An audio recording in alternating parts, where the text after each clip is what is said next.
लेते हैं अगला सवाल सर। अगला सवाल भी हरियाणा से ही है। हरियाणा में कांग्रेस जीती तो किसानों को मिलेगी दिल्ली आने की इजाजत, बोले भूपेंद्र सिंह हुड्डा।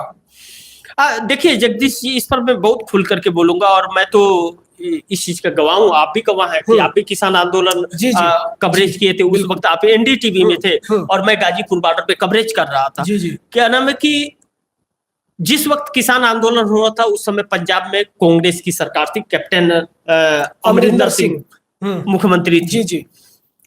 कांग्रेस ने किसानों को आने से नहीं रोका। किसान आंदोलन शुरू होने के पहले 2 महीने तक पंजाब के रेलवे ट्रैक पर आंदोलन हुआ था किसानों का, लेकिन किसी के ऊपर एफआईआर नहीं की कांग्रेस की सरकार ने। वह किसान वहां से दिल्ली भी आए। उस समय मनोहर लाल खट्टर हरियाणा के थे, बहुत रोकने का प्रयास हुआ, गड्ढे खोद दिए गए, क्या क्या नहीं किए गए, लेकिन फिर भी किसान बॉर्डर तक दिल्ली के पहुंच गए और बॉर्डर पे जब उन्हें दिल्ली नहीं ढुकने दिए गया तो वो बॉर्डर पे बैठ गए और 13 महीने बैठे रहे। इतिहास है इस चीज का हो गया कि इतिहास में इतना बड़ा आंदोलन किसानों ने कभी नहीं किया था और सफल आंदोलन रहा। नरेंद्र मोदी को घुटने के बल लाने का पहली बार अगर किसी ने काम किया तो वह किसानों ने किया। 3 कृषि कानून जो लाए थे वापस करा के ही दम लिया और जब तक पार्लियामेंट में वापस होकर के राष्ट्रपति का सिग्नेचर नहीं हो गया और स्क्रीन पर टीवी के दिखाया नहीं गया तब तक वह लोग भी वापस नहीं हुए। इसके लिए राहुल गांधी ने उनको काफी मदद किया। हाँ, मदद किया था, बोला भाई किसानों का हक है, उन्हें मिलना चाहिए। उन्होंने पूरा सपोर्ट किया था।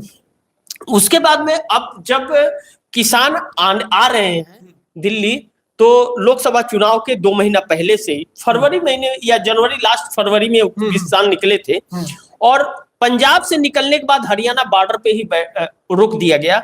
लेकिन अरविंद केजरीवाल की आम आदमी की पार्टी की सरकार है पंजाब के अंदर, उन्होंने क्या किया जी?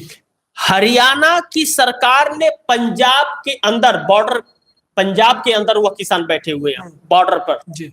तो हरियाणा से कैसे सरकार ने गोली किसानों पे चला दी? क्या भगवत मान ने इससे पूछा एक बार भी हरियाणा सरकार से, केंद्र सरकार से? नहीं। इसीलिए मैं कहता हूं आम आदमी पार्टी आरएसएस की दूसरी टीम है, दूसरी शाखा है और यह नरेंद्र मोदी के लिए ही यह लोग सब कुछ काम करते हैं। वह भी टाल मटोल वाली परिस्थिति हुई, कुछ भी आज भी किसान वहां बैठे हैं। अभी चंद दिनों पहले 2-3 दिन पहले मनोहर लाल खट्टर ने यह कहा कि वह किसान है ही नहीं जो बॉर्डर पे पहुंचे।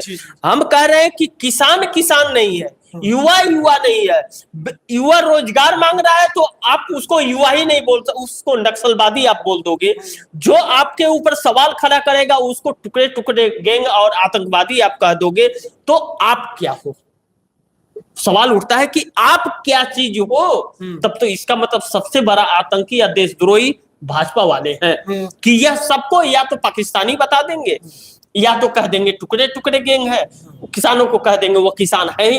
अपनी मांग रहे हैं तो वह किसान नहीं है, वो प्रदर्शनकारी है। हाँ, प्रदर्शनकारी है और इनकी बातें करेंगे तब वह इस देश के नागरिक है। तो यह दोहरा चरित्र इन लोगों का देश की जनता समझ गई है।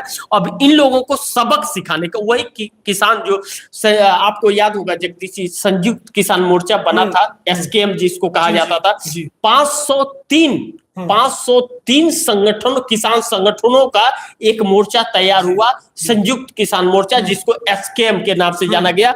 वही एसकेएम ही 13 महीना, जैसे उसमें मुख्य रूप से दर्शन पाल, योगेंद्र यादव, अभिमन्यु कोहार, कक्का और राकेश सिंह टिकैत, यह लोग मुख्य रूप से शामिल थे।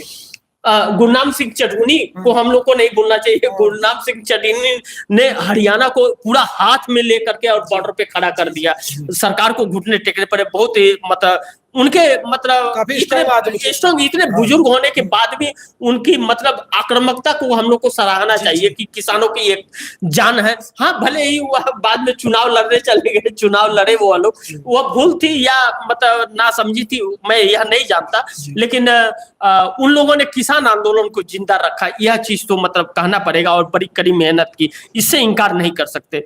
और दूसरी चीज जगदीश जी कि वह किसान, वही संयुक्त किसान मोर्चा इस समय गांव-गांव जा रहा है और कह रहा है इन लोगों ने हमें धोखा दिया है, एफआईआर किया है। अब मैं आपको फिर पंजाब लेकर के कैप्टन अमरिंदर सिंह की तरफ चलूंगा जगदीश जी। उस समय जो 750 किसानों ने आत्महत्या की थी, उसमें जो पंजाब के किसान थे उन परिवारों को 5 लाख रुपए और परिवार के एक व्यक्ति को नौकरी देने का कार्य कैप्टन अमरिंदर सिंह ने किया था, कांग्रेस की सरकार ने किया।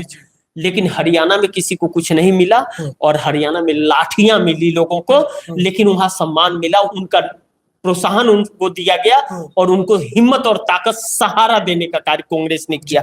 और जिस किसान को दिल्ली आने से रोका जा रहा है, उसी किसान संगठन को राहुल गांधी ने पार्लियामेंट के अंदर बिठा करके और तब उनसे चर्चा की, अब बोलिए आपको क्या चाहिए और हम आपके लिए क्या कर सकते हैं। अगर वह किसान कांग्रेस को वोट न करे और मोदी को वोट कर दें तो इससे दुर्भाग्यपूर्ण और कुछ हो ही नहीं सकता।